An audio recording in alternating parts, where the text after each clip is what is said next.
sun rises, casting its light upon Malaya, reflecting its light upon its rivers, shining its light upon an old mango tree. Years passed. We came, Indians, Tamils to be precise. We came on our ship from the subcontinent. We came with our saris. We came with our language. We came with our soil. We came to the land around an old mango tree. We worked. We worked on the plantations, the rubber plantations. We wore paths along winding rivers where we washed our bodies and our clothes. We built our homes. We built our temples, where we placed our soil at its bases, where we placed statues of Hindu gods and goddesses. 6 temples, the oldest of which stands by an old mango tree. Years passed. At the oldest temple, an old woman, aging and frail, losing her sight, prays to the gods to bless her. And they do. Her sight is restored. And she cries and she thanks the gods. And she builds a shrine, a small shrine, next to the temple in the shade of an old mango tree. The word spread. They came to the shrine.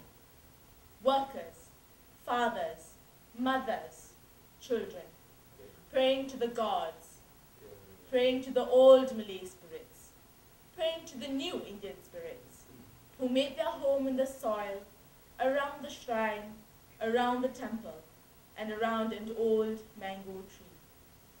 They prayed for their children. They prayed for their safety.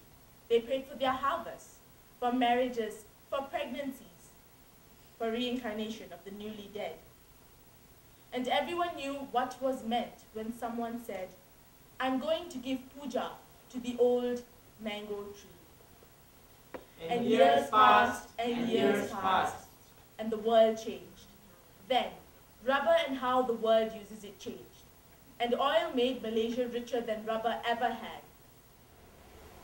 And the bosses, and the government workers, and the developers, and the politicians then came, and saw in their minds a space to build a new, modern, gleaming city to represent our country's new, modern, gleaming status in the world. There was no use for the old soil, no use for the old work of the Tamil villages of the plantation around the old mango tree. And our lives changed, and we moved away to the outskirts of the new, modern, gleaming city.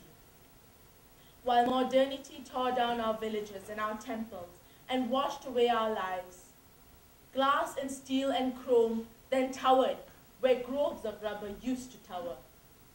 While flyovers traced the roots of the paths that were worn along winding rivers where we washed our bodies and our clothes.